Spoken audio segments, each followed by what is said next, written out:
Simon Mwangi Muthiora anaendelea kutoa ripoti, anaendelea kutoa more information about Jeff's death. Anaendelea kutoa the information about what happened during the night that Jeff passed on.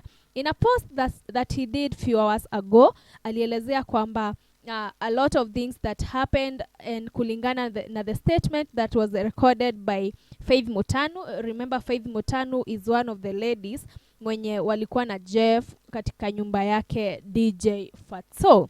Na kulingana na Simon Mwangi Muthiora, amesema kwamba Faith Mutanu alisema kwamba wakati Jeff walijifungia kwa nyumba na wanaume wengine watatu, kulikuwa na fight, kulikuwa na commotion. It's like Jeff walikuwa wanapigana with the men na alitry kufight back. Nitakusomea the post. It's a long post that Simon Muthiora did on his Facebook. Na alisema hivi: there was a commotion in the bedroom where Jeff was locked with 3 men, as reported by Faith Mutanu and the third girl. Did Jeff fight back? Yes. However, it is unclear to what extent he fought back and the injuries he sustained before he was subdued and immobilized for the fall.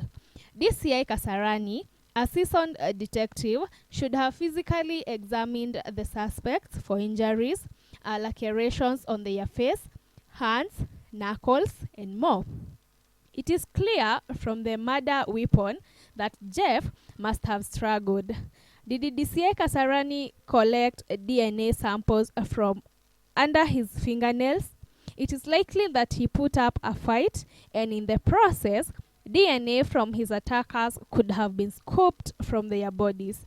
Assuming he was sexually molested, did DCI Kasarani conduct a proper investigation to establish the reason for Jeff's pants being down?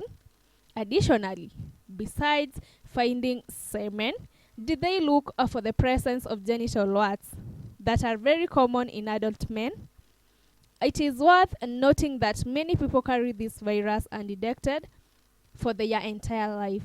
Genital warts or genital rise can be transferred during rape or sodomy. Did DCI Kasarani examine the bathrooms in the building for the presence of this rise on the bathing towels or elsewhere to establish this?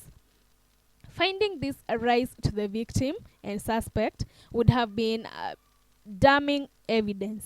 Furthermore, the sink basins and their straps should have been examined. If Jeff was heavily injured and hanging in the house, the suspect would have had to clean up before refusing to open the door for the management.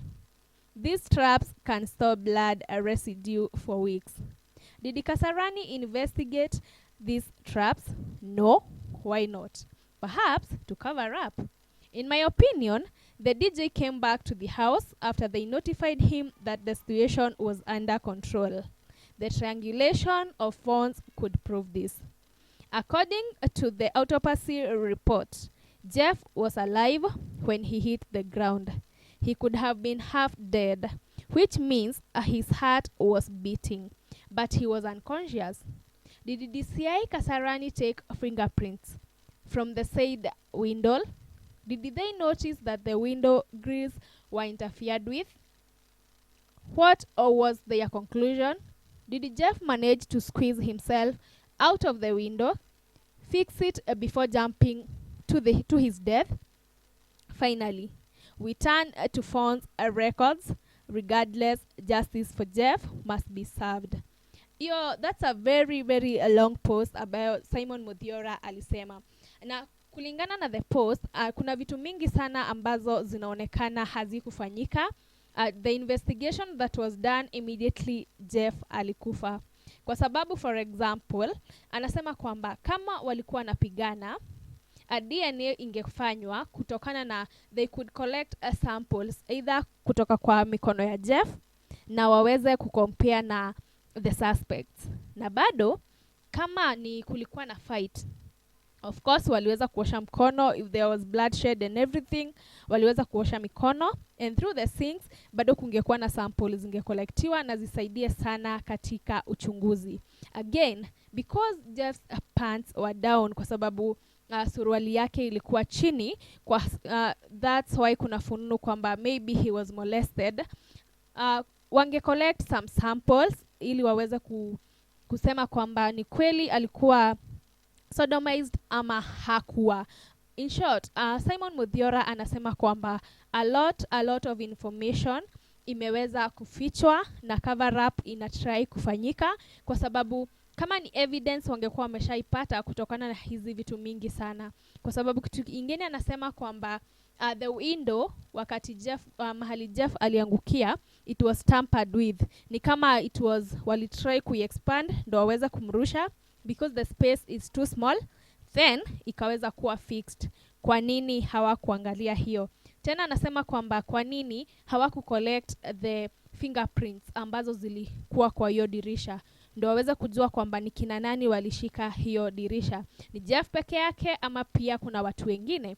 Kwa sababu the statement that Faith Mutandu alirecord, alisema kwamba walijifungia bedroom wakiwa 4, Jeff and the other 3, na kukakuwa na fight, and it's clear that hiyo ndio ili lead to all this. In conclusion, Muthiora anasema kwamba kama ukweli ulikuwa unatakikana kujulikana, kama hakuna cover up ilikuwa inatry kufanyika, ukweli ungepatikana in the very first day. Anyway, keep it here for more news. Let's continue saying justice for Jeff until justice is served. Thank you.